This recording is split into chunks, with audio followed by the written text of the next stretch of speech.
"I can't marry you. My parents have already chosen a bride for me," the millionaire said. 2 years later, he saw her again, with triplets, and begged to hold them. "Hi, my beautiful family. Welcome back to your very own family channel, Mr. Peter Family. May the Almighty wrap every woman in courage that never falters, wisdom that guides, and love that heals every wound. May your laughter light up even the darkest paths, and your tears nurture gardens of peace and resilience. You are the hope in despair, the calm amidst the storm, and the heartbeat that keeps families strong. May your days overflow with kindness, your spirit remain unbroken, and your soul rest in everlasting grace. My precious family, let your voices rise tonight. Your love fuels this home. A like is a gentle blessing, a comment, a flame of connection. This is mission 1,000 likes, for every woman who dares to hope, who fights to love, and who shines through trials. If your heart carries love, like this video. If your soul walks in faith, comment, "I'm with Mr. Peter. I would burn my entire empire to ash if I could choose you, but they own every match." Jeffrey Welsh stood in the rain outside Kemi Mercy's apartment, his designer suit soaked through, his voice cracking with words that felt like swallowing glass. The water ran down his face, mixing with tears. He didn't bother hiding anymore, because what was the point of dignity when he was about to destroy the only thing in his life that mattered? Kemi stood in the doorway wrapped in the oversized sweater he'd given her months ago, her dark skin glistening with raindrops and tears, her eyes holding something he'd never seen before. Something that looked like the moment a person realizes they've been betting on a losing hand all along. He couldn't meet those eyes as he explained how his parents had signed contracts weeks ago without telling him, how they'd chosen Lillian Ashford as his bride because her family's connections would save the Welsh company from a hostile takeover, how his mother had sat him down that morning and told him his wedding date was set, and his duty to generations of family legacy was not negotiable. The words tasted like poison as he tried to make her understand that he'd fought them, that he'd screamed and threatened and begged, but his father's company employed thousands of people whose livelihoods depended on this merger, and his mother had made it horrifyingly clear that she would rather watch the business collapse and those families lose everything than allow her son to marry someone she deemed unsuitable for the Welsh name. Kemi listened without interrupting while he explained how he'd been a coward who'd kept their relationship secret for too long, who'd told himself he had time to bring her to family dinners and win his parents over gradually, who'd underestimated how far his mother would go to control his life. She listened while he described his desperation, his sleepless nights, his calculations trying to find some way to choose her without destroying thousands of lives, and the horrible mathematics that kept telling him one woman's happiness couldn't justify that much collateral damage. She listened to all of it with a stillness that terrified him more than screaming would have, and when he finally ran out of justifications and excuses and stood there soaked and shaking, she spoke for the first time. "You're telling me this now because the wedding invitations are already printed." Her voice was so quiet he barely heard it over the rain. "You're telling me this now because you've already said yes to them, and you came here to ease your conscience, not to fight for us." He wanted to argue but couldn't because she was right. He had already surrendered, already chosen duty over love, already proven that when his family applied enough pressure he would fold like a house of cards in a hurricane. He tried to reach for her hand, but she stepped back into her apartment, her eyes never leaving his face, memorizing him maybe, or saying goodbye to someone she'd thought she knew. The rain hammered harder as he stood there waiting for her to curse him out or throw things or give him the fight he deserved. But Kemi Mercy had always been better than he deserved, and she proved it one final time by simply closing the door with a quiet click that sounded like the end of the world. Jeffrey stood in that hallway for an hour, hoping she'd open the door again, hoping for another chance to explain or grovel, or somehow fix the unfixable. But the door stayed closed, and eventually he walked away, knowing he'd just made the biggest mistake of his life. Inside her apartment, Kemi slid down against that closed door and wrapped her arms around her knees, her whole body shaking with sobs she'd held back while he was watching because she wouldn't give him the satisfaction of seeing her completely destroyed. She cried until her throat was raw and her eyes were swollen, and the sky outside her window shifted from storm dark to the grey light of early morning.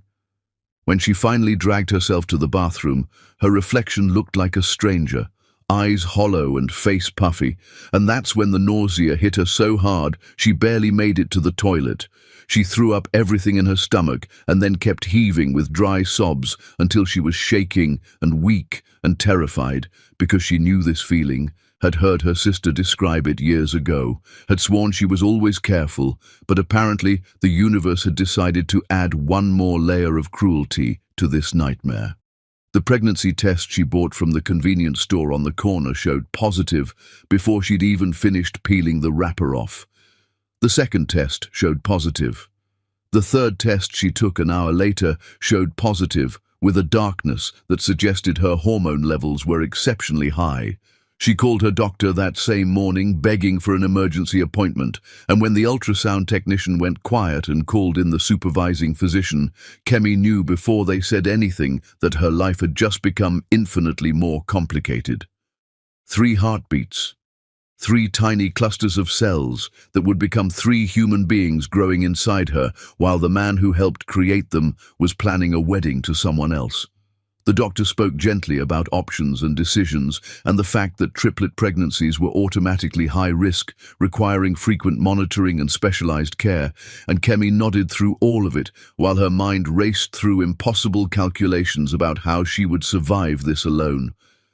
That night she sat on her tiny balcony, staring at the city lights below, and realized with devastating clarity that she had choices, none of them good. She could call Jeffrey and tell him about the babies, watch him cancel his wedding, and sacrifice everything his family had threatened, become the woman who trapped him with pregnancy and proved his mother right about her being unsuitable and opportunistic. Or she could disappear, handle this alone, protect him from having to choose between his children and his family's survival, spare these babies from growing up knowing their father resented the obligations that forced him to give up everything he'd been raised to value. The choice felt impossible until she thought about the look in his eyes when he'd talked about thousands of employees losing their livelihoods, the defeat in his voice when he'd explained about his parents' ultimatum, the way he'd already given up before he even came to her door.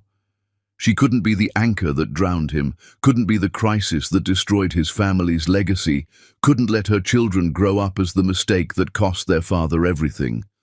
So Kemi Mercy made a decision that would define the next phase of her life. She would vanish so completely that Jeffrey Welsh would never find her, never know about the 3 daughters he'd helped create, never have to choose between love and duty because she would remove herself from the equation entirely. She sat on that balcony until sunrise, making plans for a disappearance, unaware that her choice to protect him would nearly cost her everything, including her life. Unaware that the man she was trying to save would spend years searching for the woman he'd lost and regretting every cowardly choice that led to this moment. Chapter 2. The Vanishing. The specialist's office smelled like antiseptic and despair, and Kemi Mercy sat in the paper gown feeling her world collapse in slow motion as the maternal fetal medicine doctor explained that her blood disorder combined with a triplet pregnancy created a scenario where her survival without aggressive intervention was deeply uncertain. The words hit her like physical blows, while the doctor continued in that calm clinical voice about how her body couldn't produce enough platelets to support 3 developing fetuses, how she would need weekly transfusions and experimental medications and constant monitoring and emergency plans for when her system inevitably started shutting down because it simply couldn't handle the strain.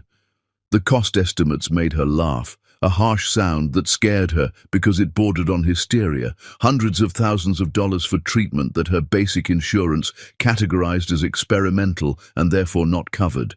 Money that might as well have been millions given that her savings account barely covered rent, and her job at the marketing firm paid enough for groceries with nothing left over for catastrophic medical emergencies. She sat in that office for hours after the appointment ended, unable to make her legs work enough to stand, her hands pressed against her still flat stomach where 3 lives were growing that she couldn't afford to save. She tried calling Jeffrey that night with shaking fingers that kept misdialing, her heart pounding so hard she felt sick as the phone rang once, twice, and then someone picked up, but it wasn't his voice. Background noise flooded through the speaker, music and laughter and clinking glasses, and a woman's voice said something about the groom being too busy celebrating to answer his phone right now. The wedding rehearsal dinner. She was calling Jeffrey at his wedding rehearsal dinner. Kemi ended the call so fast she nearly dropped her phone, her whole body going numb as reality crashed over her again. He was getting married within days. He was celebrating his future with another woman. He had moved on while she was dying, carrying his children. She tried many more times over the following week to find the courage to call back, to send a message, to somehow tell him that his duty to his family's company had left her pregnant and dying. But every time she imagined his voice, she saw his face in the rain explaining why he couldn't choose her, and she couldn't make herself become the trap that proved his mother right. The wedding photos appeared in magazines and online within hours of the ceremony, Jeffrey Welsh looking devastatingly handsome in his tuxedo, standing beside a blonde woman in a dress that cost more than Kemi's annual salary, both of them smiling for cameras, while Kemi sat on her bathroom floor bleeding from her nose, because her platelet count had dropped dangerously low. The woman appeared at the hospital during one of Kemi's early transfusions when she was weak and scared and so sick from the medications that she couldn't stop shaking.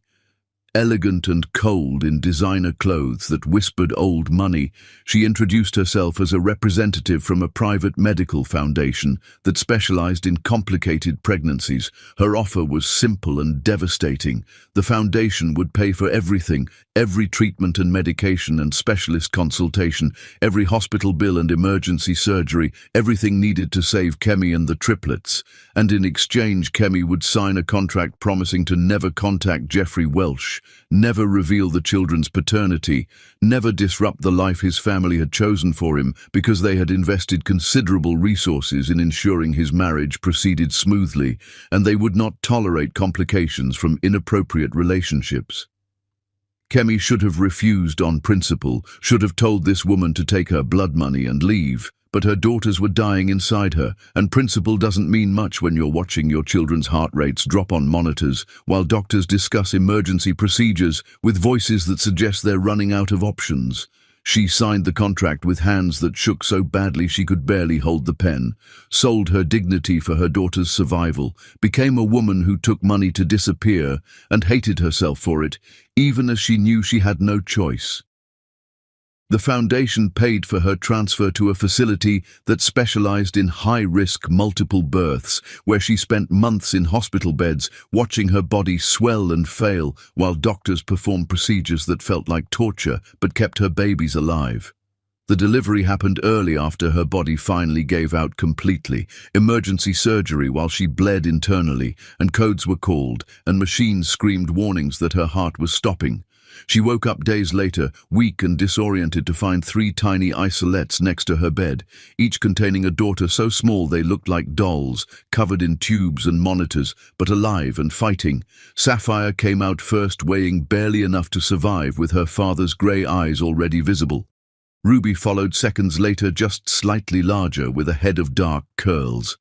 Pearl was the smallest, struggling to breathe on her own, and Kemi spent weeks living in the neonatal intensive care unit, watching her daughters fight for every breath while she recovered from complications that left her weak for months afterward. She named them for precious things because they'd cost her everything, including her sense of self-worth, and they deserved names that reflected their value. The foundation representative visited once more, after the girls were stable enough for discharge, handing Kemi an envelope of cash for relocation expenses and reminding her with cold courtesy that the contract was binding and any attempt to contact Jeffrey Welsh would result in legal action that would take her daughters away permanently. Kemi moved to a different state where nobody knew her history, found a small apartment that barely fit 4 people, started an online business designing marketing materials because she couldn't afford daycare and needed work she could do from home, while 3 infants screamed and needed feeding and attention. The early time was survival, Nothing more. Endless cycles of feeding and changing and soothing, while her body slowly healed and her daughters grew from fragile preemies into sturdy babies who smiled and laughed and had no idea their existence was a secret their mother was paid to keep. Other women she occasionally encountered had partners who helped with nighttime feedings, held their hands through difficult moments, painted nurseries in homes they'd prepared for new babies, and Kemi had blank walls and an empty apartment waiting because she'd vanished so thoroughly that even her former co-workers didn't know where she'd gone. The procedures she'd endured were described in visceral detail during follow-up appointments. The weekly transfusions, the medications that made her violently ill, the bed rest that left her staring at ceiling tiles for months, the emergency surgery when her body started failing, and the doctors delivered 3 premature daughters who spent extensive time in intensive care while Kemi recovered from complications that nearly killed her multiple times. She showed how a woman approached her in the hospital, elegant, cold, clearly wealthy, offering to pay every bill in exchange for Kemi signing away her right to contact Jeffrey Welsh, and Kemi signed because her daughters were dying and she had no choice. Time passed with excruciating slowness and frightening speed simultaneously, each developmental milestone celebrated alone, while she wondered if Jeffrey ever thought about her or had completely moved on with his perfect society wife. Eventually, Kemi had built something resembling stability. Her business grew enough to cover expenses. The apartment felt less like a cage and more like a home. Sapphire was curious and brilliant, already showing signs of her father's intelligence. Ruby was gentle and artistic, drawing pictures of families that always included 4 people because she didn't know they were supposed to have 5. Pearl was fierce and protective, the smallest but somehow the leader, and together they were everything Kemi needed. Even though sometimes late at night, she still cried for the man who would never know these perfect creatures existed. She believed she was safe in her small, anonymous life until the morning she walked into an upscale children's boutique shopping for birthday dresses and locked eyes with Jeffrey Welsh across a display of tiny shoes, his face going white with shock and recognition as 3 little girls holding her hands stared at him with his own grey eyes. Chapter 3. The Bride Who Wasn't. Jeffrey Welsh stood at the altar wearing a smile that felt like a mask made of glass, sharp enough to cut if it shattered, while hundreds of guests watched him marry a woman whose first name he sometimes forgot because she felt that irrelevant to his actual life. Lillian Ashford glided down the aisle in white silk and diamonds, looking like every society page editor's dream bride, blonde and polished and perfect on paper, and Jeffrey kept his eyes on her approaching figure because looking at the crowd meant seeing his mother's satisfied smile and his father's relieved expression and the empty space where Kemi Mercy should have been standing if he hadn't been a coward who'd let his family dictate his future.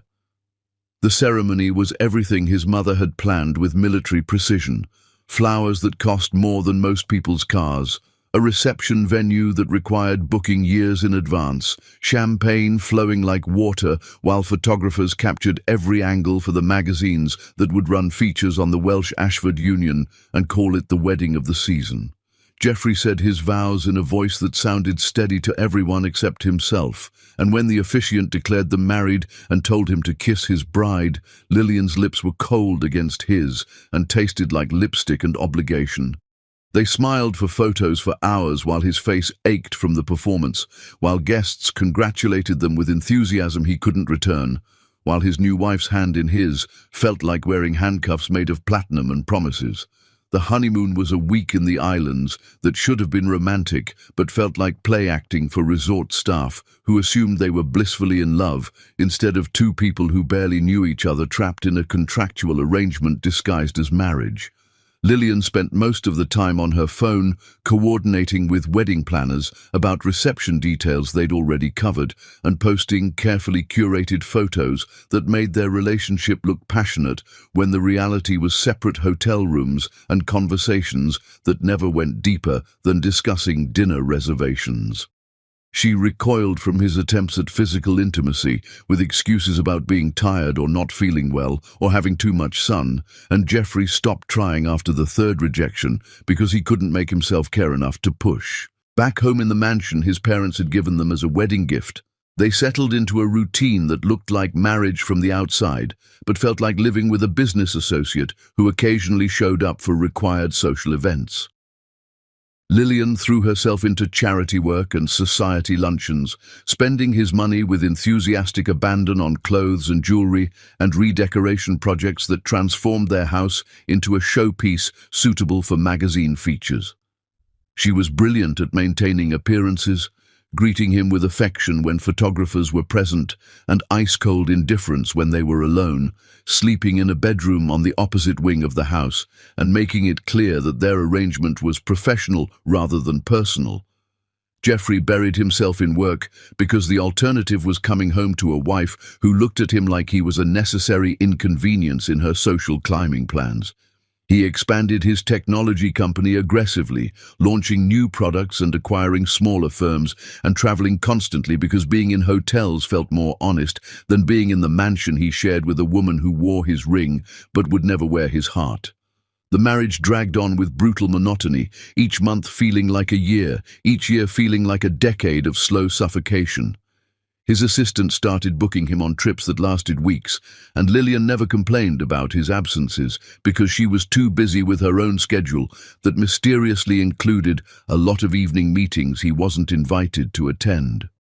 The private investigator he'd hired to find Kemi came back empty after months of searching, reporting that she'd vanished without forwarding addresses or phone numbers or any digital footprint, as if she'd decided to erase herself from existence after their last conversation. Jeffrey spent nights scrolling through old photos on his phone from when they'd been together, torturing himself with images of her laughing at his jokes and falling asleep on his couch and looking at him like he was someone worth loving instead of someone who'd proven he would always choose obligation over courage. He kept her contact information in his phone, even though it had been disconnected, kept the sweater she'd left at his apartment, even though it no longer smelled like her, kept himself half alive in a marriage that felt like dying slowly. The first crack in Lillian's perfect facade appeared when Jeffrey came home early from a business trip and found receipts for hotel rooms he hadn't booked and jewelry he hadn't bought, charges on credit cards he'd given her for household expenses being used for purposes that didn't match her explanations. He started paying attention to the phone calls she took in other rooms, the texts that made her smile in ways she never smiled at him, the evenings she claimed were charity board meetings but required designer dresses and perfume he never got to smell up close. His mother called weekly asking about grandchildren, and Jeffrey told her the same lie every time about how they were waiting until the company merger was complete, when the truth was his wife wouldn't let him close enough to create children, and he was grateful because bringing kids into this wasteland of a marriage would have been cruel. The confrontation finally erupted when he found emails on the laptop she'd left open, messages to someone named Derek who worked for Jeffrey's biggest business competitor, discussing not just their affair, but proprietary company information she'd been feeding him for months. The betrayal should have devastated him, but instead he felt almost relieved because now he had a legitimate reason to end this nightmare without admitting the real truth that he'd never stopped loving a woman who'd disappeared. Lillian didn't even try to deny it when he showed her the evidence, just laughed and said she'd been sleeping with Derek since before the wedding because Jeffrey was always too boring and too principled and too obviously hung up on some nobody he used to date to be interesting. She offered him a deal with the same cold calculation she'd approached their entire marriage. She'd sign whatever divorce papers he wanted without fighting if he paid her handsomely and kept quiet about her affair because her reputation mattered more than their obviously dead relationship. Jeffrey's lawyer advised him to negotiate down, but he didn't care about the money, just wanted out, wanted to stop pretending his life had any meaning when the only woman he'd ever loved had vanished because he'd been too weak to fight for her. He signed the papers with a sense of freedom he hadn't felt since the night he'd stood in the rain telling Kemi goodbye. The divorce moved forward with brutal efficiency, and Jeffrey found himself wandering through stores trying to figure out what normal people did when their carefully constructed false life fell apart. His assistant's baby shower was approaching, and he needed a gift, some gesture toward normal human interaction after months of existing in a Cold War with a woman who'd never wanted him except as a bank account and status symbol. He picked a boutique at random that sold children's clothes, walking through aisles of tiny shoes and colorful outfits, trying to remember what babies needed.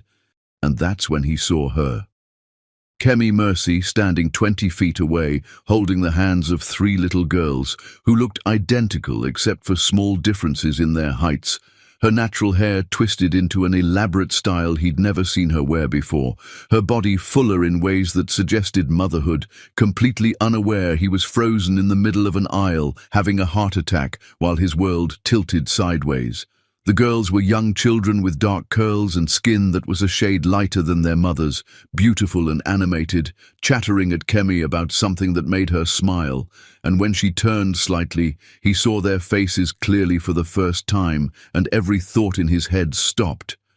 They had his eyes, those distinctive grey eyes his mother always said were the Welsh family trademark, staring out from little faces that mixed Kemi's features with his own, in combinations that made his chest compress like someone had grabbed his heart and squeezed.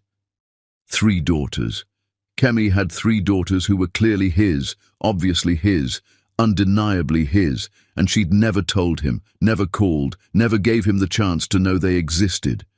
He moved without conscious thought, pushing past other shoppers with their complaints about his rudeness, not even registering, his voice breaking as he called her name and watched her turn with eyes that went from surprise to terror to rage in the space of seconds. Chapter 4. The Desperate Collision. Kemi Mercy heard Jeffrey Welsh's voice and felt her entire careful existence shatter like someone had taken a sledgehammer to glass, every instinct screaming to grab her daughters and run before he could see them clearly, before he could do the math on their features, before he could destroy the fragile peace she'd built from devastation and survival. She turned anyway because running would make it obvious, and maybe, just maybe, he wouldn't notice how Sapphire had his exact eye color, or how Ruby's chin matched his profile, or how Pearl's intense stare was identical to the look he got when concentrating on complex problems. The hope died the instant their eyes met, and she saw recognition slam into him like a physical force, watched him look from her face to the girls' faces and back, while his expression cycled through shock and confusion and dawning comprehension that hit him so hard he actually stumbled.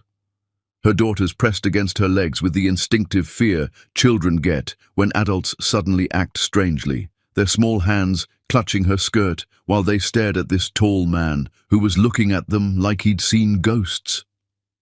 Kemi positioned herself between Jeffrey and the girls with movements that were pure protective instinct, her voice coming out harsh when she told him he needed to leave right now because this wasn't the time or place and he had no business approaching them in a public store.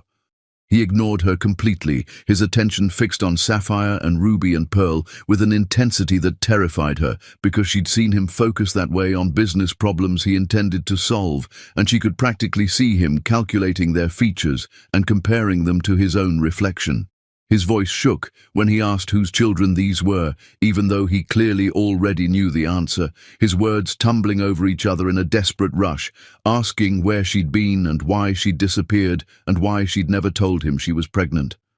Other shoppers were starting to stare at them, mothers pulling their own children away from what looked like a domestic dispute brewing, and Kemi felt humiliation burn through her along with rage because he didn't get to show up after all this time and demand explanations in front of an audience while her daughters watched with frightened faces. She told him in a voice cold enough to freeze that he had no rights here, no claims, no place in the life she'd built after he'd chosen his family's approval over her existence. Jeffrey reached toward the girls with a hand that shook, and Kemi moved faster, scooping Pearl up while keeping Sapphire and Ruby behind her, creating a human barrier between him and the daughters he'd just discovered. She watched him crumble in real time, his face going through expressions of devastation that might have satisfied her if her children weren't watching this entire disaster unfold. He was begging now, actually begging on the verge of tears in the middle of a boutique full of shocked customers, asking to just touch their hands, to know their names, to understand what had happened and why she'd kept them from him and how she could have gone through pregnancy alone instead of calling him. The hypocrisy of his desperation made something snap inside her because he'd been so eloquent in the rain explaining why he couldn't choose her, so rational about family obligations and business mergers and all the reasons duty mattered more than love, and now he wanted to act devastated that his choices had consequences. She told him their names because what did it matter now? The secret was destroyed the moment he saw them. Sapphire, Ruby, Pearl. She said each name like a weapon, watching him absorb the reality that he had 3 daughters whose entire lives he'd missed, and then she gathered her girls and walked out while he stood paralyzed among displays of children's clothes, looking like someone had reached into his chest and removed something vital. Kemi drove home on autopilot while the girls chattered from their car seats, oblivious to the earthquake that had just restructured their universe. She carried them upstairs to their apartment with shaking legs, got them settled with snacks and cartoons, then locked herself in the bathroom and threw up until nothing remained but dry heaves and terror. He knew. Jeffrey Welsh knew she had his daughters. The contract she'd signed meant nothing now because he'd seen them with his own eyes, and there was no way to put that knowledge back in the bottle. She imagined lawyers descending on her with custody papers, imagined judges deciding that billionaire fathers deserved their children more than mothers who'd signed documents promising to stay hidden, imagined losing Sapphire and Ruby and Pearl to a man who'd proven he valued duty over love. Her phone started ringing within an hour, numbers she didn't recognize lighting up the screen over and over, and she knew it was him trying every method to contact her after she'd changed her information specifically to avoid this scenario. She blocked each number as it appeared, but they kept coming, different area codes and different tactics, his desperation reaching through technology to batter at her carefully constructed walls. The doorbell rang while she was making dinner, and her heart stopped, because she knew without checking who would be standing there, knew he'd followed her home or hired investigators or used some resource his money provided to find her address within hours of their confrontation. She looked through the peephole and saw him standing in her hallway looking wrecked, his expensive suit rumpled, his hair disheveled like he'd been running his hands through it repeatedly, his face pale with an expression that might have moved her if she wasn't so terrified of what his sudden reappearance meant for her family's survival. Kemi didn't open the door, but she didn't hide either, just stood there staring at this man who'd broken her heart and now threatened to shatter her entire world because he'd stumbled into a boutique at exactly the wrong moment. The girls were calling for her from the living room, asking who was at the door, and Jeffrey must have heard their voices because his head jerked up and his hand pressed against her door like he could reach through wood to touch what he'd just discovered. She stood frozen until he finally slid down to sit with his back against her door, clearly planning to wait however long it took for her to give him answers he thought he deserved. Kemi returned to her daughters and tried to act normal while feeding them dinner and giving them baths and reading bedtime stories, all the while aware that Jeffrey Welsh was in her hallway like some kind of high-end stalker refusing to leave until she acknowledged him.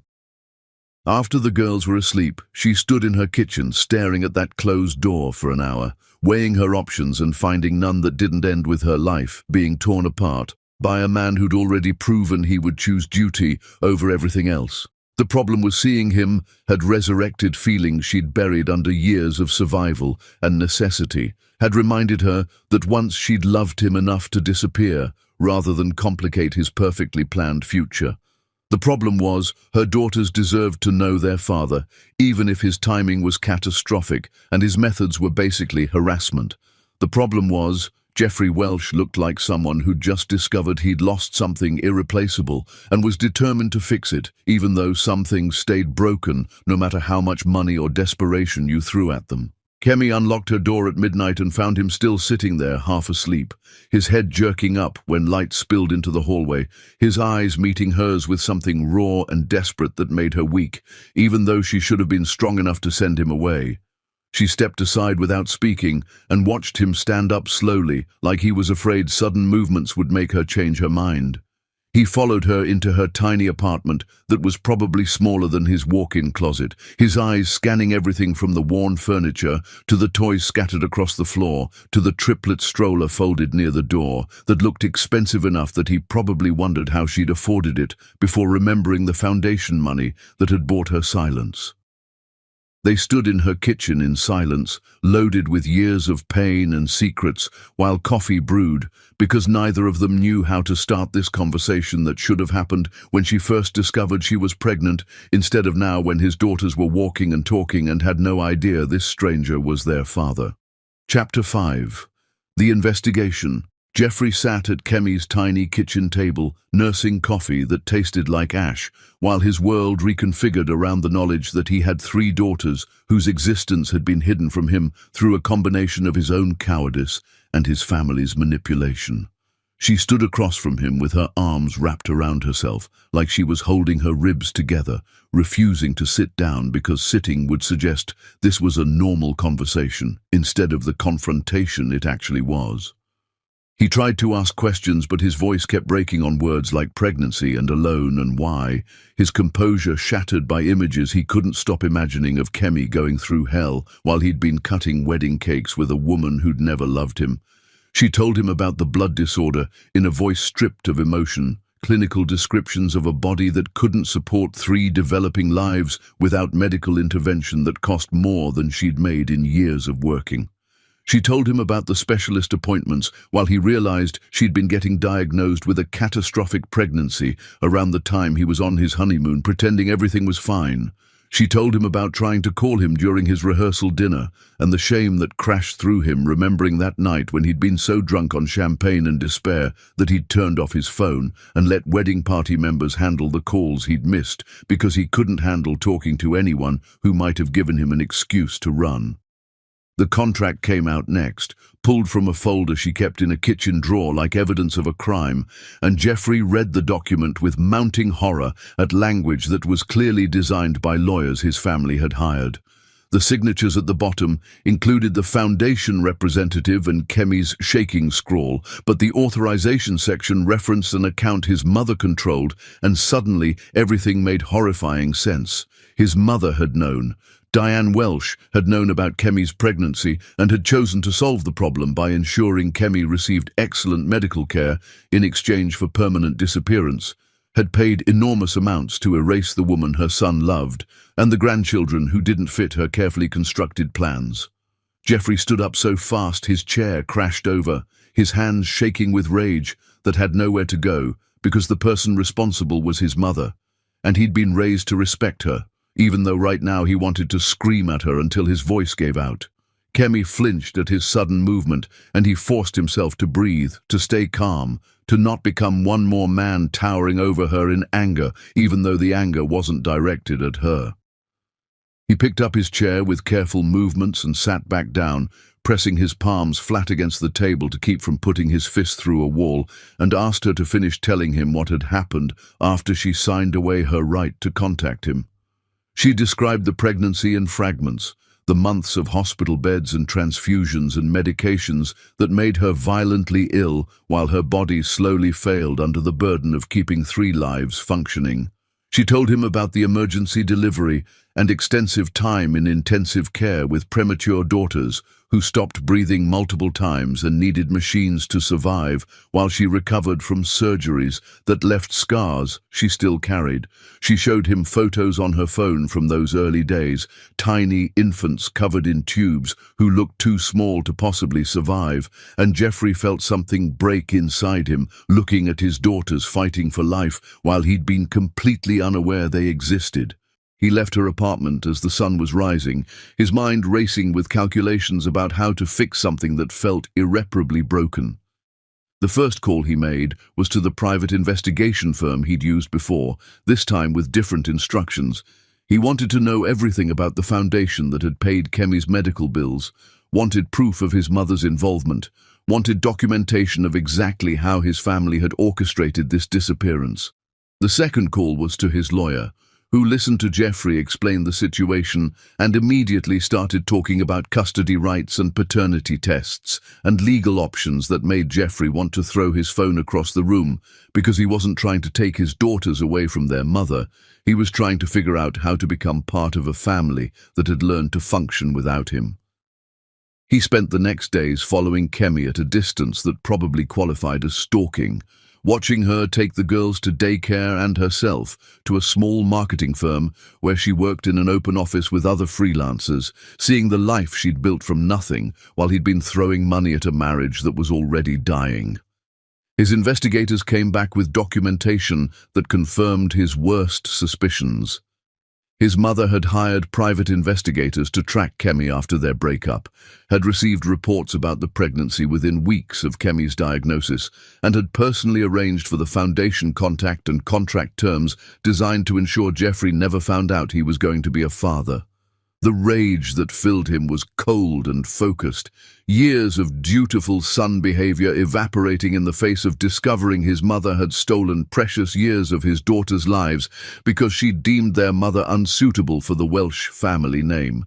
He drove to his parents' estate, but turned around halfway there because confronting Diane Welsh while he was this angry would result in words that couldn't be taken back, and he needed to think strategically about how to reclaim his life from people who'd been controlling it since birth. Instead, he started making plans to restructure his entire existence around the family he should have been building all along. The public scandal of his divorce from Lillian broke while Jeffrey was drafting letters to Kemi that he wrote and deleted dozens of times, trying to find words adequate to express regret for choices that had cost everyone so much.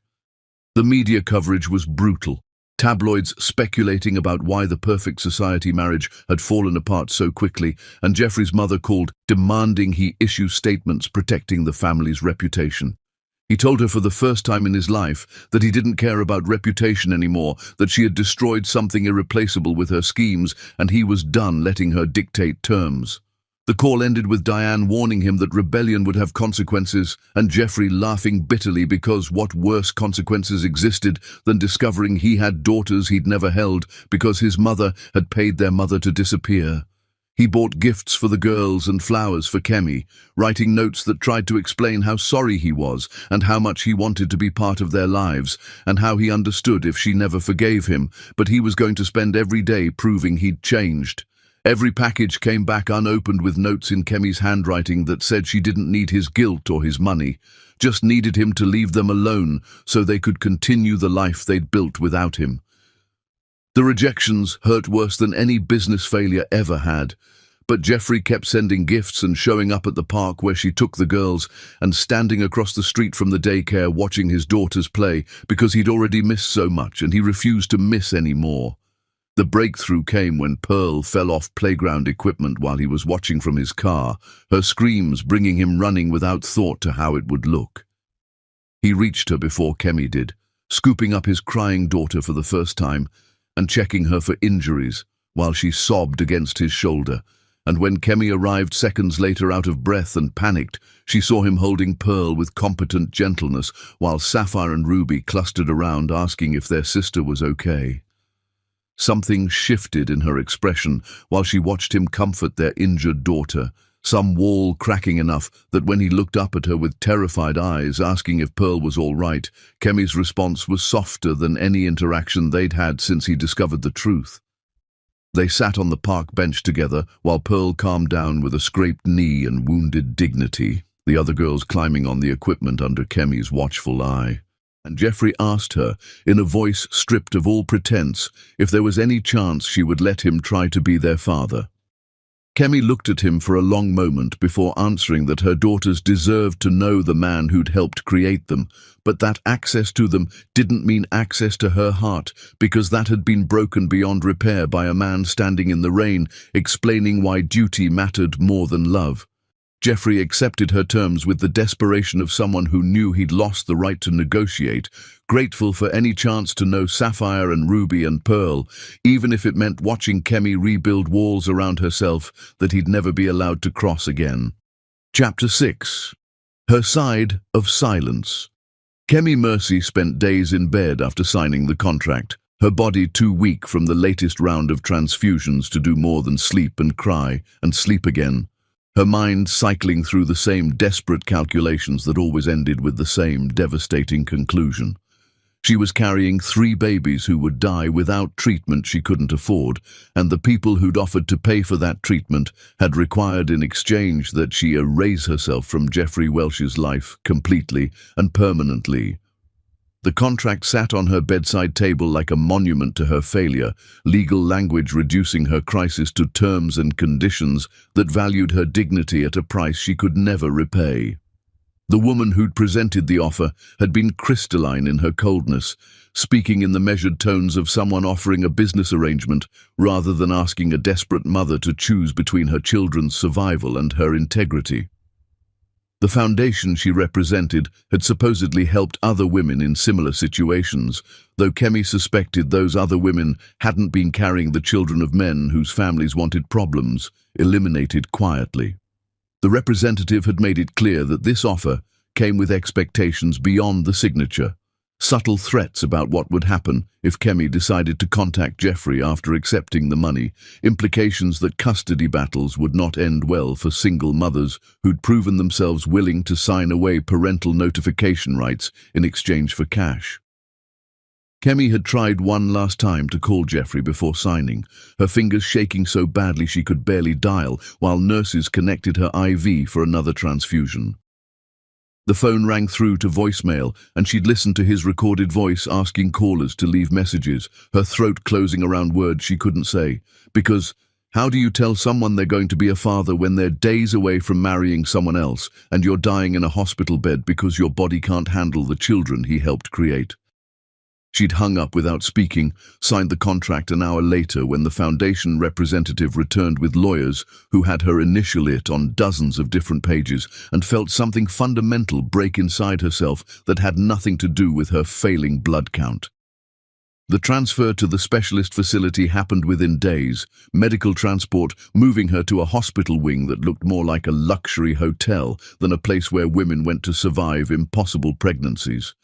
Her room had windows overlooking gardens, equipment that looked cutting-edge and expensive, and a team of doctors who treated her case like a fascinating puzzle rather than a tragedy in progress. They explained procedures in detail, experimental treatments that would stress her body to its limits but might keep her alive long enough to deliver 3 viable babies. And Kemi signed more consent forms while wondering if Jeffrey's family understood they were paying vast sums to save the lives of children they wanted to pretend didn't exist. The months that followed existed in a haze of pain and medication and endless monitoring, her body swelling with 3 lives while her blood refused to do its job, and every week brought new crises that required new interventions.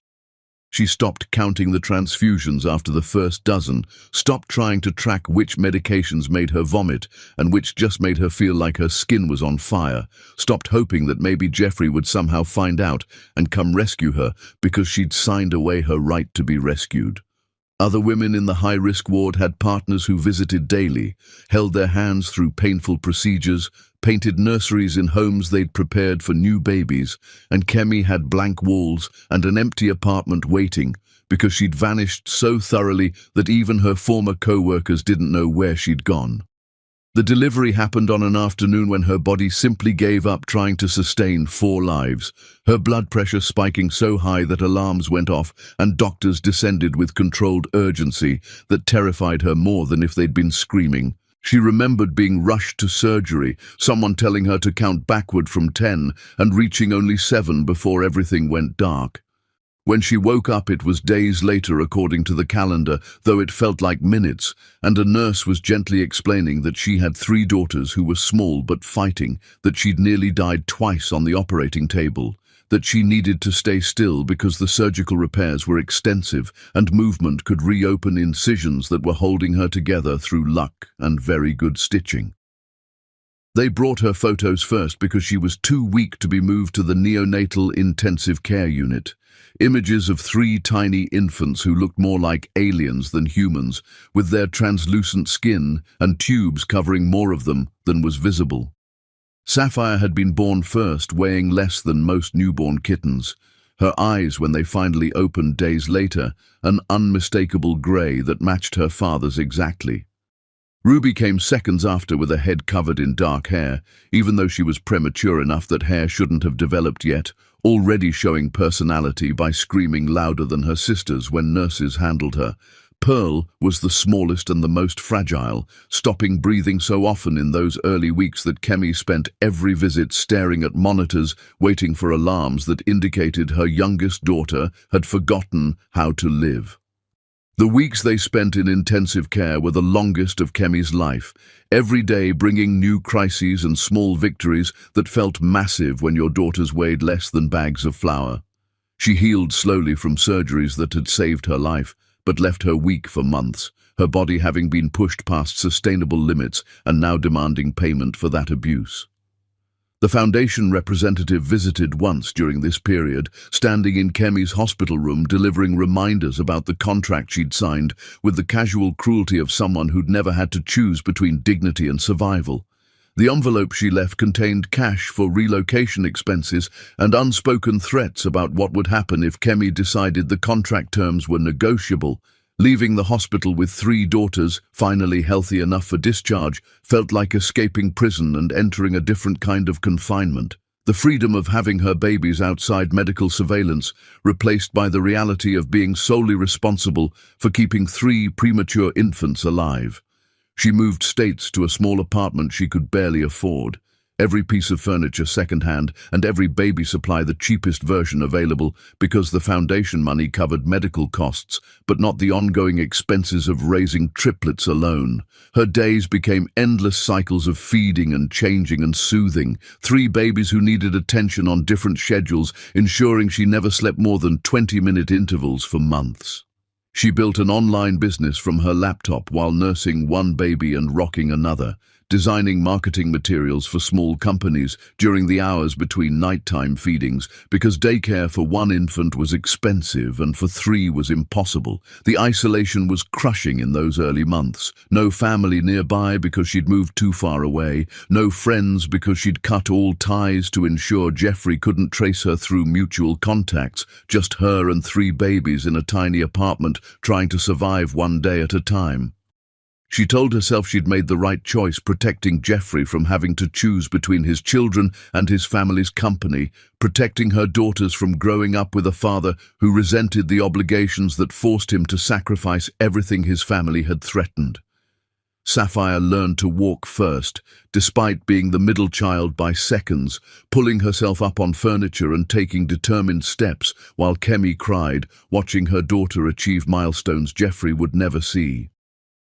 Ruby was gentler in her development, content to observe before attempting new skills, but then mastering them with quiet competence that reminded Kemi painfully of the man who'd helped create her.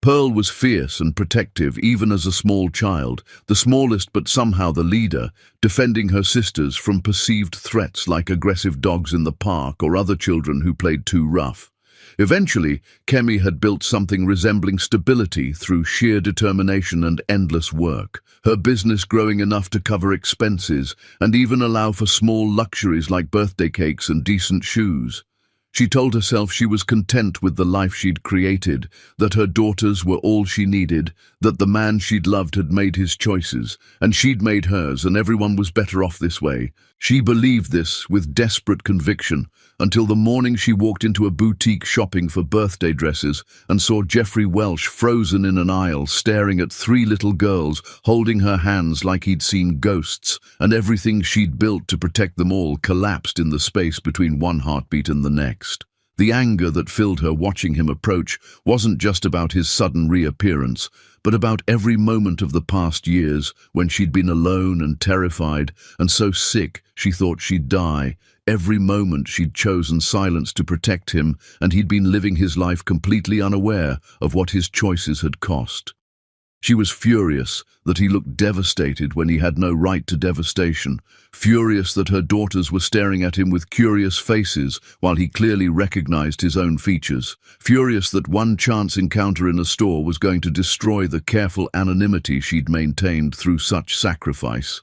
She wanted him gone before he could complicate their lives further, wanted to protect her daughters from a father who'd chosen duty over love and might do it again if his family applied enough pressure. But watching him crumble in that store had stirred feelings she'd thought were dead, and when she found him sitting outside her door hours later, refusing to leave, some part of her that still remembered loving him won out over the part that wanted to stay safely angry.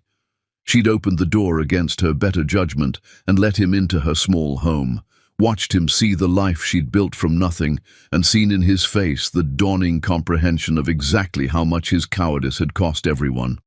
She told him her truth in fragments, clinical descriptions that didn't convey the actual horror of nearly dying alone, and watched him break in real-time understanding that his mother had known about the pregnancy and had chosen to pay Kemi to disappear rather than let Jeffrey know he was going to be a father. Chapter 7. The Wife's True Face. Jeffrey's lawyer called with news that should have brought relief but instead brought only cold satisfaction. The divorce from Lillian finalized with settlement terms that cost him significantly, but felt worth every penny to be free of a marriage that had been dying since the honeymoon. His ex-wife disappeared immediately into the social circles that had always mattered more to her than any actual relationship, already photographed at events with men who looked interchangeable with Jeffrey in their expensive suits and inherited wealth. The public speculation about their divorce ranged from wildly inaccurate to occasionally hitting closer to truth than was comfortable. But Jeffrey ignored the noise because his attention was consumed by trying to build trust with 3 daughters who called him the man, and a woman who looked at him with eyes that mixed anger and pain in equal measure. The restructuring of his life happened in phases, first steps being the removal of his mother from any position of actual power in the Welsh company she'd used as a weapon to control his choices. He met with board members privately explaining that Diane Welsh would retain honorary titles but no decision-making authority, leveraging his majority ownership to push through changes that left her ceremonially important but practically powerless. His father supported the moves with weary resignation, admitting he'd suspected his wife's involvement in Kemi's disappearance but hadn't pushed for details because he'd been afraid of what he'd discover. Jeffrey started appearing at Kemi's apartment every morning, not demanding entry but offering presence, standing in her hallway with coffee and bagels until she opened the door with exasperation and let him share breakfast with daughters who were slowly warming to his consistent attention. Sapphire was the first to crack, accepting his offer to read bedtime stories with the pragmatic calculation of a child who recognized adults who actually listened when she talked. Ruby followed her sister's lead more cautiously, testing Jeffrey's patience with endless questions about why he hadn't been there before and where he'd been and whether he was going to leave again. Questions that gutted him every time, but he answered with honesty appropriate for young children trying to understand adult failures. Pearl remained skeptical longest, her fierce protectiveness of her mother manifesting in suspicious stares and refusal to accept affection from this man who appeared suddenly wanting to be called daddy when they'd managed fine without him. Jeffrey respected her boundaries while continuing to show up, proving through actions that he wasn't going anywhere, that his presence wasn't temporary or conditional on their immediate acceptance. He learned their routines and preferences through observation and Kemi's reluctant explanations, discovering that Sapphire loved books about space, Ruby wanted art supplies more than toys, and Pearl had a stuffed rabbit she wouldn't sleep without that was held together with so many repairs it looked more stitches than original fabric. The first real breakthrough came when Pearl's beloved rabbit lost an ear during rough play with her sisters, her devastation so complete that Kemi couldn't console her. Jeffrey asked if he could try, taking the damaged toy and spending an hour carefully sewing the ear back on with thread that didn't quite match but held firm, returning it to Pearl with the solemnity of someone handling crown jewels. She'd stared at him with her grey eyes so like his own, then grabbed the rabbit and wrapped her small arms around his neck in a hug that lasted 3 seconds but meant everything. Kemi had watched from the doorway with an expression he couldn't read, some combination of gratitude and grief that he was finally being the father these girls deserved but had done so far too late. His investigators delivered comprehensive documentation of his mother's involvement in Kemi's disappearance, reports that detailed how Diane had hired private firms to track Kemi after their breakup, how she'd received notification of the pregnancy within weeks, how she'd personally arranged for the foundation contact and contract terms designed to ensure Jeffrey never discovered he was going to be a father. The evidence was damning enough to potentially warrant legal action, but Jeffrey held off on that nuclear option because he wanted first to confront his mother with Kemi present, wanted Diane Welsh to face the woman she'd tried to erase and the grandchildren she'd sacrificed for her schemes. He spent evenings at Kemi's apartment after the girls were asleep, sitting at her tiny kitchen table while she worked on design projects, not talking much but present in a way he hadn't been allowed to be during her pregnancy. She maintained careful distance between them, cordial when necessary but never warm, treating him like a co-worker required for a project rather than someone she'd once loved enough to build a life with. He understood her walls and didn't push because he'd forfeited the right to push when he'd stood in the rain explaining why duty mattered more than love. But sometimes he caught her looking at him with an expression that suggested maybe underneath all that protective armor was a woman still capable of feeling something more than resignation. The scandal from his divorce eventually died down, replaced by new society dramas, and Jeffrey was grateful for the short memory of people who'd been fascinated by his marriage falling apart. His business continued thriving despite the personal chaos, or perhaps because of it, since throwing himself into work had always been his coping mechanism for problems that felt unsolvable. He started scaling back his hours, though, leaving the office early to make it to Kemi's place for dinner, scheduling business trips around the girls' daycare schedule, reorganizing his entire life around being present for children who'd existed without him but deserved better.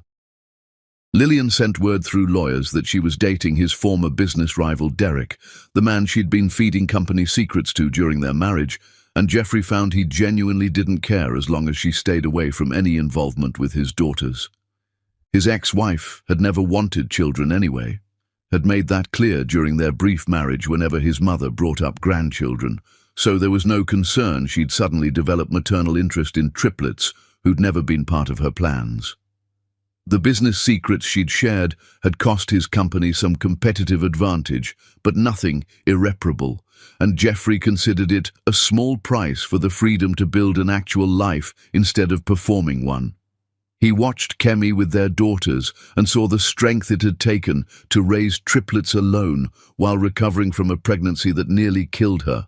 saw the endless patience required to handle 3 young children with different needs and personalities, saw the exhaustion she tried to hide when she thought no one was watching.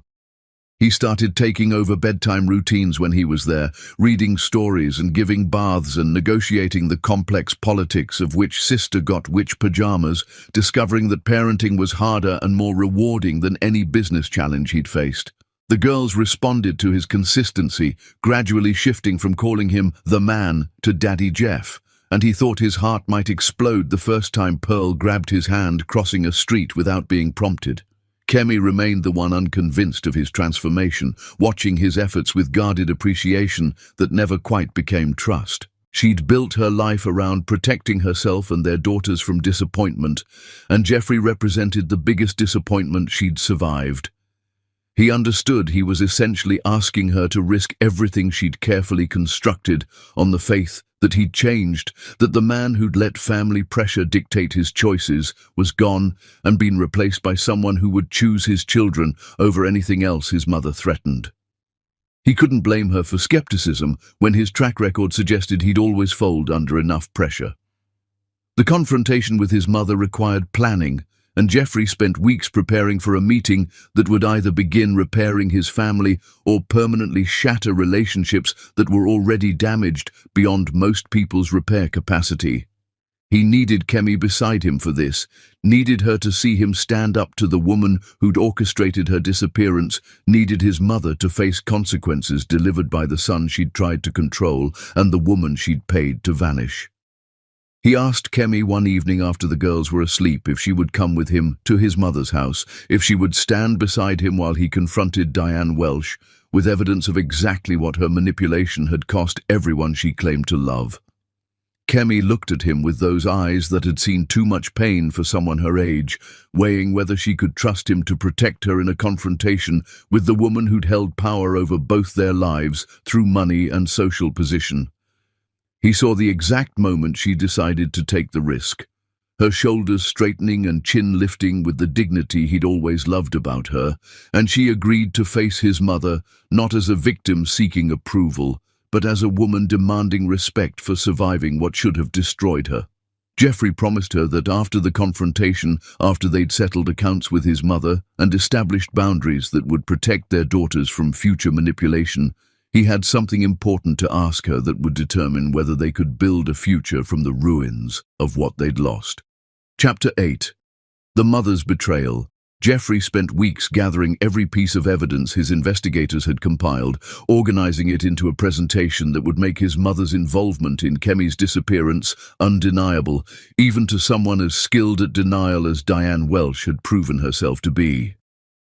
The reports were comprehensive and damning, tracking the timeline from when his mother first hired investigators after his breakup with Kemi, through her learning about the triplet pregnancy, to her arranging the foundation contact and contract that had separated Jeffrey from his children for far too long. Each document felt like discovering a new layer of betrayal, his mother's methodical elimination of a woman she'd deemed unsuitable, reading like a military operation against someone whose only crime had been falling in love with her son. His father's complicity in the scheme was more passive, but still devastating, admitting over whiskey in his study that he'd suspected Diane had done something to ensure Jeffrey's marriage to Lillian proceeded without complications, but hadn't asked for details because he'd been a coward who valued peace over truth.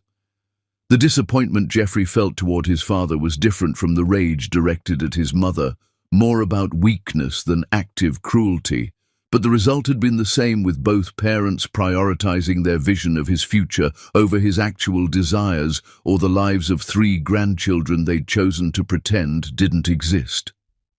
Kemi agreed to accompany him to the confrontation with visible reluctance, her body language screaming discomfort with the idea of entering Diane Welsh's territory, where she'd always been viewed as an unsuitable distraction from Jeffrey's proper trajectory.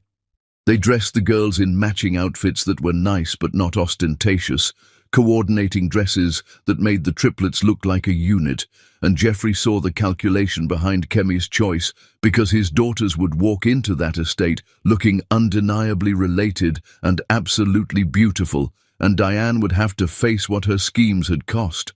The drive to his mother's house felt longer than it actually was, tension thick in the car, while Sapphire and Ruby and Pearl chattered obliviously about whether Grandma's house would have toys, and could they have snacks, and why were Mommy and Daddy Jeff so quiet. Jeffrey reached across the seat at a red light and took Kemi's hand, feeling her fingers trembling in his grip, and he promised her quietly that he wouldn't let his mother intimidate or belittle her the way Diane had always specialized in doing to people she deemed beneath the Welsh family standards. Diane answered the door expecting a private conversation, her expression shifting from practiced politeness to genuine shock when she saw Jeffrey accompanied by Kemi and 3 little girls who were staring at the mansion with wide eyes. She recovered quickly with the social grace she'd perfected over decades of navigating high society politics, inviting them into the formal living room that had always felt more like a museum than a place humans actually lived. Jeffrey watched his mother's face as she took in the triplets properly for the first time, saw the moment she recognized the Welsh family features stamped across their faces, mixing with Kemi's beauty in combinations that made them unmistakably related to everyone in this room. He didn't waste time on pleasantries before laying out the evidence on his mother's expensive coffee table. Each document a piece of the case against her, each investigator report another nail in the coffin of their relationship as he'd always known it. Diane tried to maintain her composure while he explained in precise detail how he'd discovered her involvement, how the foundation she'd used had connections to accounts she controlled, how the contract language matched other legal documents bearing her lawyer's distinctive phrasing. She listened without interrupting, her face draining of color as the full scope of her exposure became clear, and when Jeffrey finally stopped talking, the silence felt heavy enough to crush them all. His mother's first defense was justification, explaining in the rational tones she'd always used to discuss unpleasant necessities, that she'd been protecting the family from a scandal that would have destroyed Jeffrey's marriage, and the business merger that depended on his union with Lillian's family. She spoke about the thousands of employees whose jobs had been at risk, the generations of Welsh family legacy that would have collapsed if Jeffrey had thrown away his responsibilities for temporary passion, the very real consequences that would have followed if he'd abandoned his duty to chase after a woman his family had never approved of in the first place. Jeffrey felt something cold settle in his chest, listening to his mother describe Kemi as if she was a problem that required solving, rather than a human being carrying his children, and his voice, when he finally interrupted, was colder than he'd ever used with his parents. He told Diane that she'd destroyed everything she claimed to be protecting, that her obsession with control had cost him the only family that actually mattered, that thousands of employees and business mergers and Welsh family legacy meant absolutely nothing compared to the years of his daughters' lives he'd missed because she'd paid their mother to disappear. Kemi had been silent throughout the initial confrontation, sitting with Pearl on her lap, while Sapphire and Ruby flanked her on the sofa, but when Diane tried again to justify her actions by emphasizing the excellent medical care she'd ensured Kemi received, Kemi finally spoke. Her voice was quiet, but carried through the formal room with force that made Jeffrey's mother actually flinch, asking Diane if she understood the difference between offering help and demanding silence as payment for survival. She described the hospital room where Diane's representative had appeared with contracts and veiled threats, turning a medical crisis into leverage, treating Kemi's pregnancy like a problem to be solved with money rather than 3 human lives who deserved their father. The girls watched with confused attention as their mother spoke to this stranger, who was apparently their grandmother, and Sapphire asked in the clear voice of a child who hasn't learned to whisper why Grandma looked so mean. The question hit Diane visibly, something in her perfect composure cracking, as she realized her grandchildren saw her as a villain in their family story, that her first impression on them was happening during a confrontation about how she'd tried to erase their existence. Jeffrey saw his mother's hands shake as she set down the teacup she'd been holding with white-knuckled grip, watched her process that her schemes had cost her relationships that couldn't be rebuilt through money or social position or any of the tools she'd always used to control situations.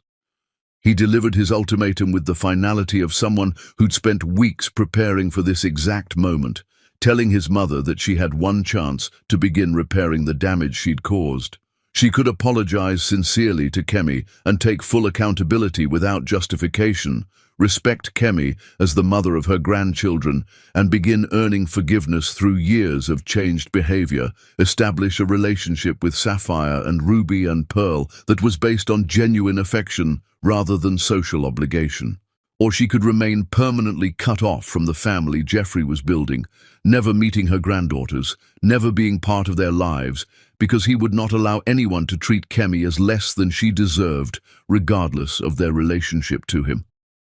Diane's breakdown was gradual and then complete, the sophisticated mask she'd worn for decades crumbling under the weight of consequences she'd never anticipated. She genuinely believed she was protecting her family with her schemes, operating under the conviction that Jeffrey would eventually thank her for saving him from a mistake, and the reality that her manipulation had cost her everything she'd claimed to protect hit her like a physical blow. Through tears that Jeffrey had never seen his mother shed, she offered an apology that was insufficient but genuine, acknowledging she'd been wrong, that she'd treated Kemi cruelly, that she'd stolen something irreplaceable from everyone because she'd valued control over connection. Kemi listened to the apology without visible reaction, her face carefully neutral, and when Diane finished speaking, Kemi's response was measured and firm. She told Jeffrey's mother that trust was earned over time through changed actions rather than words, that she would allow supervised visits with the girls because they deserved to know their grandmother, but boundaries would remain strict, that any attempt to manipulate or control their family again would result in permanent separation regardless of blood relationships. Jeffrey watched his mother accept these terms with the kind of humility he'd never associated with Diane Welsh, saw her finally understand that money and status couldn't fix what she'd broken through arrogance and interference. The meeting ended with tentative agreements and clear boundaries, Diane accepting that her relationship with her grandchildren would be supervised and gradual, that she'd lost the right to unquestioned authority in Jeffrey's life, that Kemi's forgiveness was not guaranteed and would require years of proving through actions that she'd actually changed. Jeffrey took Kemi's hand as they walked toward the door, the girls running ahead to explore the garden they'd seen through the windows, and he felt the first stirrings of hope that maybe they could build something new from the ruins of what his mother's manipulation had destroyed. Chapter 9.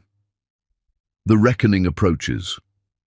Jeffrey's company restructuring happened swiftly once he stopped caring about his mother's feelings. Board meetings where he methodically removed Diane Welsh from every position of actual authority while maintaining her ceremonial titles, because completely cutting her out would create legal complications he didn't need. She attended these meetings with diminished pride, watching her son dismantle the power structure she'd built over decades, and for the first time in her life she remained silent instead of fighting, because she'd finally understood that pushing would cost her access to grandchildren she desperately wanted to know.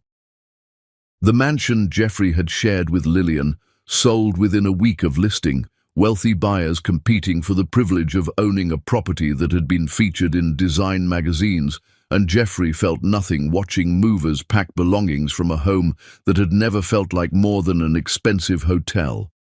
He bought instead a house that Kemi helped him choose, bringing the girls along to explore properties until they found one with a backyard suitable for playing and rooms they could design themselves, without his mother's decorator making every decision. Sapphire wanted her room to have stars painted on the ceiling, Ruby requested walls covered in chalkboard paint for drawing, and Pearl insisted her space needed to be pink with purple accents, and he hired contractors who treated young design preferences with the same seriousness they'd give adult clients. Kemi's involvement in choosing and designing his house felt significant beyond the practical considerations of creating space suitable for triplets who would hopefully spend time there. She walked through empty rooms imagining furniture arrangements and toy storage solutions, offering opinions on which neighborhoods had good schools and parks, acting like a partner making joint decisions rather than a woman maintaining careful emotional distance. Jeffrey watched her interact with real estate agents and contractors, saw the competence she'd developed running her own business and raising 3 children alone, and understood that the woman he'd loved before was gone, replaced by someone stronger who'd survived what should have destroyed her.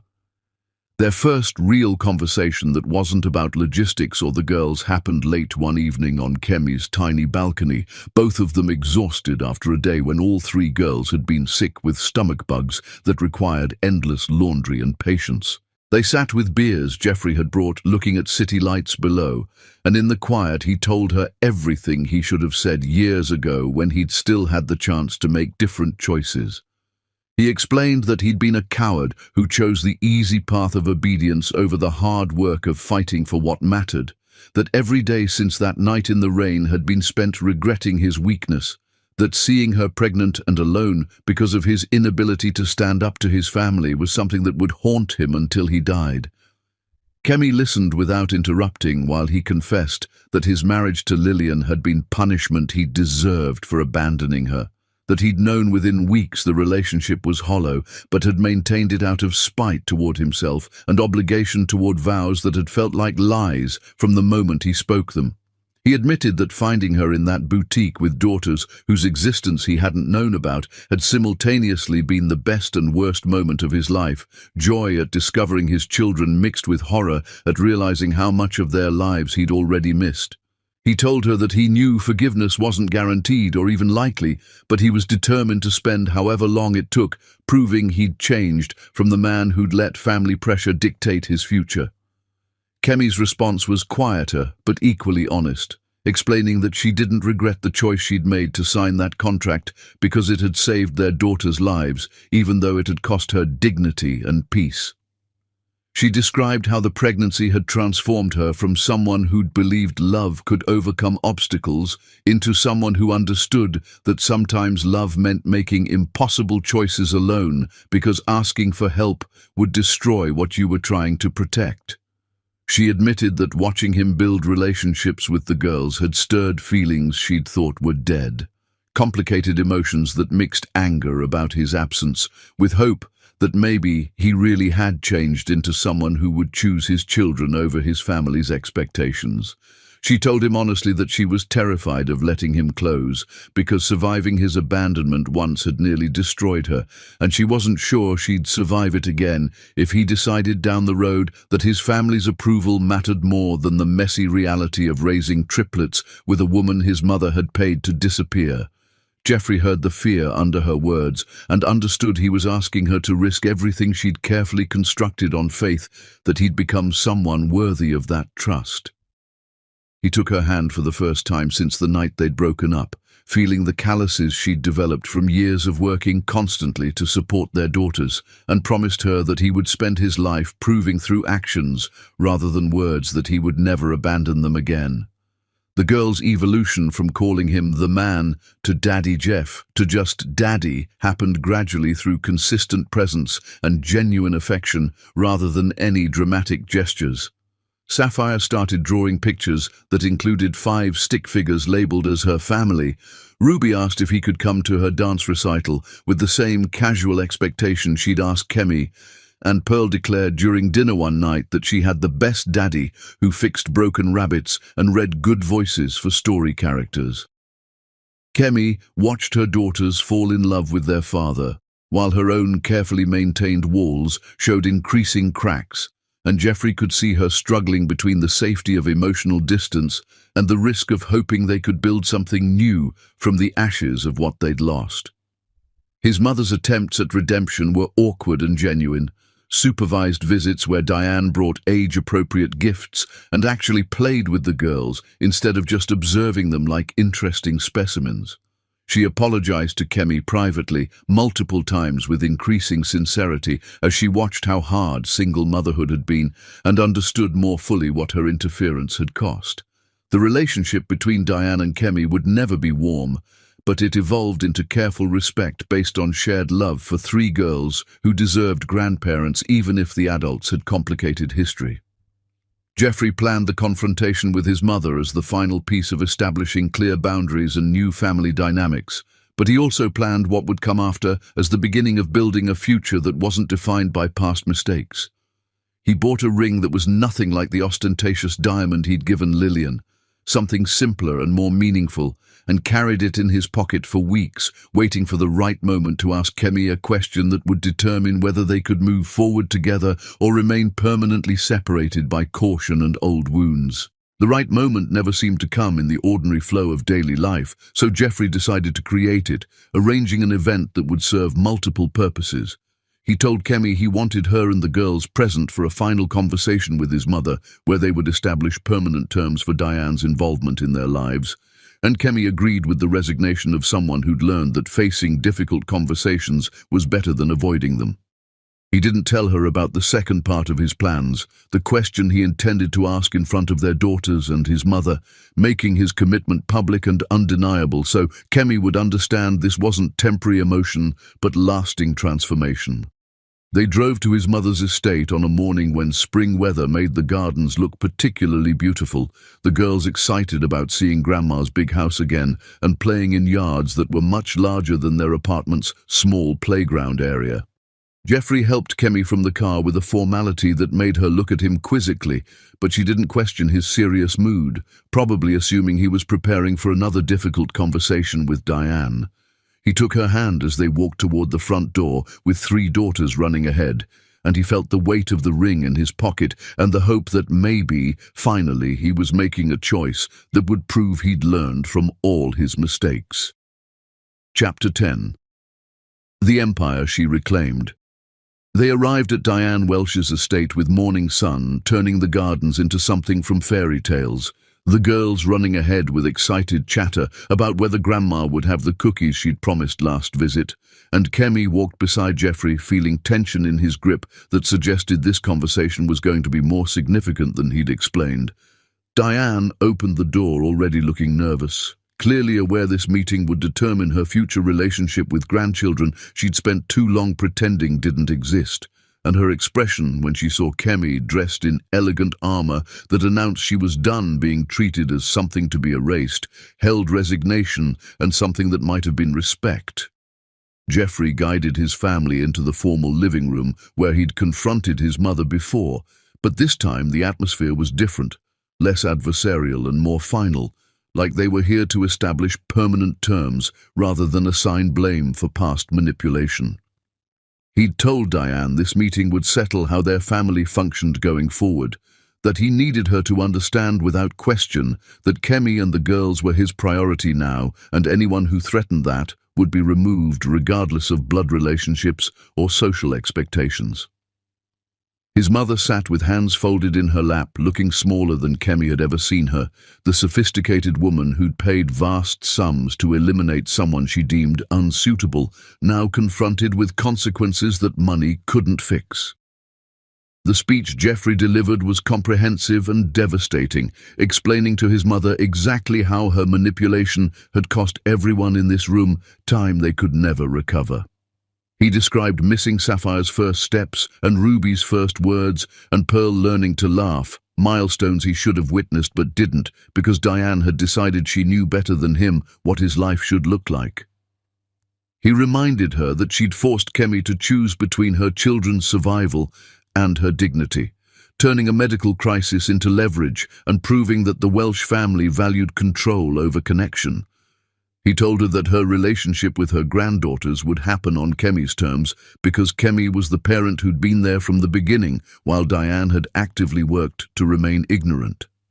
Diane's response was different from their previous confrontation, less defensive and more genuinely remorseful, acknowledging that she'd been wrong in ways she was still understanding the full scope of. She spoke directly to Kemi for the first time, without the condescension that had always colored their few previous interactions, admitting that she'd underestimated both Kemi's strength and Jeffrey's capacity to choose his own path when given the chance. She asked what she could do to begin earning forgiveness, knowing it might take years or might never come, and Kemi's answer was measured and firm, explaining that actions over time would determine their relationship, but attempts at manipulation or control would result in permanent separation. The girls had been watching this adult conversation with varying degrees of attention, Sapphire clearly trying to understand the serious tones, Ruby drawing pictures in a sketchbook Diane had provided, and Pearl studying everyone with her intense grey eyes that missed nothing. When Diane asked if she could take them to see the garden while the adults finished talking, Kemi hesitated before nodding agreement, watching her daughters run outside with their grandmother following at a more measured pace, and then it was just Kemi and Jeffrey in that formal room that had witnessed so much family drama over the years. Jeffrey stood and extended his hand to help Kemi up, leading her toward the gardens where their daughter's laughter echoed between sculpted hedges and flower beds maintained by professional landscapers who probably cost more per month than Kemi's rent. They walked in silence until reaching a gazebo she hadn't noticed before, decorated with flowers that were too elaborate to be coincidental, and understanding hit Kemi with force that made her stop walking altogether.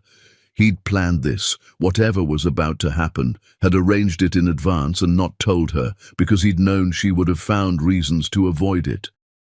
The girls appeared from different garden paths like they'd been positioned deliberately, which they probably had been, running toward the gazebo with Diane trailing behind, wearing an expression that suggested she knew what was coming. Jeffrey took both of Kemi's hands in his, and in front of their daughters and his mother, who'd tried so hard to prevent this exact scenario, he dropped to one knee on grass, probably cut to precise measurements, and told her everything she needed to hear about why this time was different from years ago when he'd let fear dictate his choices.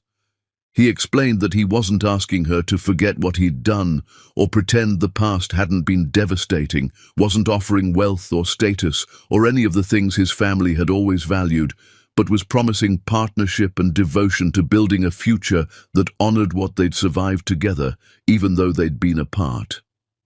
He told her he wanted to marry her properly, this time with their daughters as witnesses, without parents dictating terms or contracts limiting love, just two people who'd been through hell and emerged on the other side, damaged but still capable of choosing hope over fear. He said he understood if she needed time or if she'd never be ready to trust him with her heart again, but he was going to be there regardless, present for every moment going forward, because he'd already missed too much and refused to miss anything else. The ring he pulled from his pocket wasn't ostentatious or designed to impress society page editors, just a simple band with 3 small stones representing their daughters, and Kemi looked at this man who'd broken her heart and then spent months proving he'd break anything else before he'd break her again. She thought about the contract she'd signed to save her daughters' lives, the months of hell she'd endured alone, the walls she'd built to protect herself from hoping for things that felt impossible. She thought about watching him with their girls, his patience and consistency and genuine transformation from someone who'd let his family dictate his future into someone who'd restructured his entire existence around being the father and partner he should have been from the beginning. Her answer was yes, because forgiveness wasn't about forgetting, but about choosing love despite the scars, because their daughters deserved parents who'd fought through impossible circumstances and found their way back to each other, because she'd spent far too long building a life alone and was tired of being alone when the man she'd never stopped loving was kneeling in front of her, offering a second chance neither of them deserved, but both of them desperately needed. The ring slid onto her finger while 3 little girls cheered with the enthusiasm of children who understood something important was happening, even if the details were unclear, and Diane watched from a respectful distance with tears that might have been regret or relief or some combination of complicated emotions. The wedding happened months later, after they'd rebuilt trust through consistent actions rather than dramatic gestures, intimate ceremony with people who actually mattered rather than the society spectacle his first wedding had been. Sapphire and Ruby and Pearl served as flower girls, wearing dresses they'd chosen themselves, arguing about colors and styles with the same fierce opinions they applied to everything. And Kemi walked down an aisle toward Jeffrey with their daughters flanking her instead of being given away by a father, because she'd never needed anyone to give her away, had always belonged to herself first. They exchanged vows they'd written together about second chances and the family they'd created through pain and patience, about empires built not on wealth, but on the courage to choose love even when the world said it was too late, or too complicated, or too damaged by past mistakes. Diane sat in the back row at Kemi's invitation, not the place of honor she'd expected to occupy at her son's wedding, but grateful to be included at all, understanding finally that some consequences of manipulation lasted longer than apologies could fix. Jeffrey's father attended with quiet support, having found his own courage to confront his wife's schemes and his complicity in them, rebuilding a relationship with his son based on honesty rather than expectation. The reception was loud and joyful, their daughters demanding attention and creating chaos that felt perfect for a family that had never been conventional or easy, but had survived against odds that should have destroyed them all. Kemi danced with Jeffrey while the girls danced around them, and she felt something settle in her chest that she recognized as peace, the kind that comes not from having perfect circumstances, but from having fought through hell and emerged on the other side, still capable of building something beautiful from the ruins. Years passed with the kind of speed that happens when life is full of meaning rather than just passing time, the girls starting school where they were known as triplets, but treated as individuals with their own distinct personalities and interests. Jeffrey coached their soccer team, despite knowing nothing about soccer, learning alongside daughters who found his incompetence hilarious but loved him fiercely anyway. Kemi's business grew successful enough to hire employees, her designs winning awards that had nothing to do with her connection to Jeffrey Welsh and everything to do with genuine talent that had been there all along waiting for opportunity. Diane rebuilt relationships with her granddaughters slowly through changed behavior rather than grand gestures, becoming Nana who remembered which girl preferred which snacks and showed up to school plays and never again tried to control outcomes through money or manipulation. She remained connected to Kemi through careful respect rather than warmth, both women understanding they would never be close, but could coexist peacefully for the sake of children who deserved family connections, uncomplicated by adult grudges. The trust between them was fragile and required constant maintenance, but it existed where it hadn't before, and that felt like progress towards something resembling forgiveness, even if complete forgiveness remained elusive. Jeffrey's company continued thriving under his leadership that balanced professional ambition with personal priorities, his office walls covered with drawings his daughters made and photos from family trips that mattered more than any business deal. He'd learned that empires built on sacrificing what you love most were hollow victories. That real success was measured in bedtime stories read and scraped knees comforted and ordinary moments that accumulated into lives worth living. The technology he developed changed industries and made him wealthier than his family's legacy company had ever managed. But the wealth meant nothing except providing security for the family he'd almost lost through cowardice and found again through persistence. The final scene of their new life showed them years into the marriage they'd built from ashes and apologies, watching their daughters at a school performance where they sang slightly off-key while wearing costumes they'd partially made themselves. Kemi sat beside Jeffrey in uncomfortable auditorium chairs, holding hands like teenagers, while Diane occupied a seat nearby with Jeffrey's father, all of them together and separate, connected by three girls who'd survived medical crises and family manipulation to become fierce, confident, brilliant humans who knew they were loved completely by parents who'd learned the hard way that some choices only come around once, and the courage to make the right choice was worth any sacrifice.